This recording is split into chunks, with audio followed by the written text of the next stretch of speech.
In a valley shaded with rhododendrons, close to the snowline, where a stream milky with meltwater splashed, and where doves and linnets flew among the immense pines, lay a cave, half hidden by the crag above and the stiff, heavy leaves that clustered below. The woods were full of sound, the stream between the rocks, the wind among the needles of the pine branches, the chitter of insects and the cries of small arboreal mammals, as well as the bird song, and from time to time a stronger gust of wind would make one of the branches of a cedar or a fir move against another and groan like a cello. It was a place of brilliant sunlight, never undappled. Shafts of lemon-gold brilliance lanced down to the forest floor between bars and pools of brown-green shade.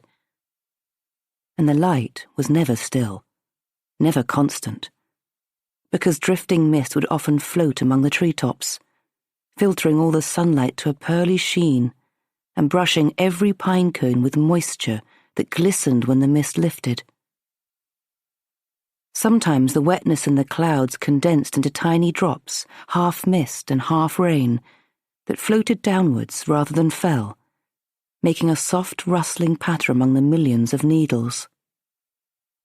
There was a narrow path beside the stream, which led from a village, little more than a cluster of herdsmen's dwellings, at the foot of the valley, to a half-ruined shrine near the glacier at its head, a place where faded silken flags streamed out in the perpetual winds from the high mountains, and offerings of barley cakes and dried tea were placed by pious villagers.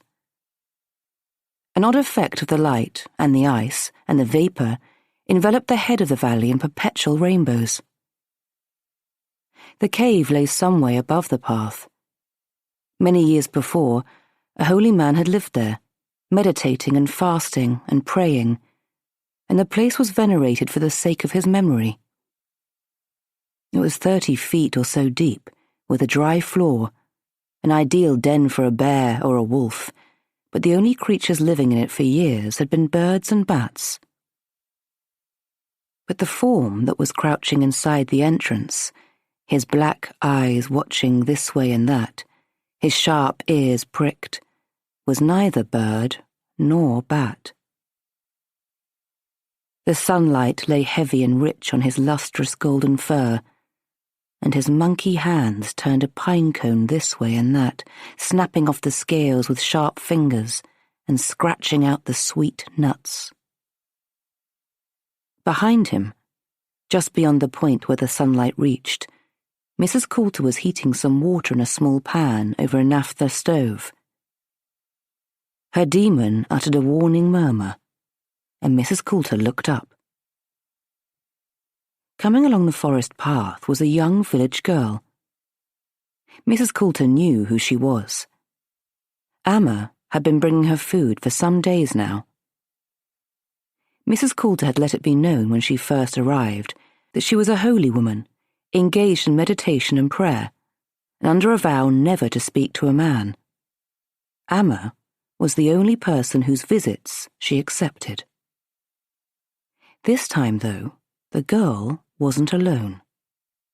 Her father was with her, and while Amber climbed up to the cave, he waited a little way off. Amber came to the cave entrance and bowed.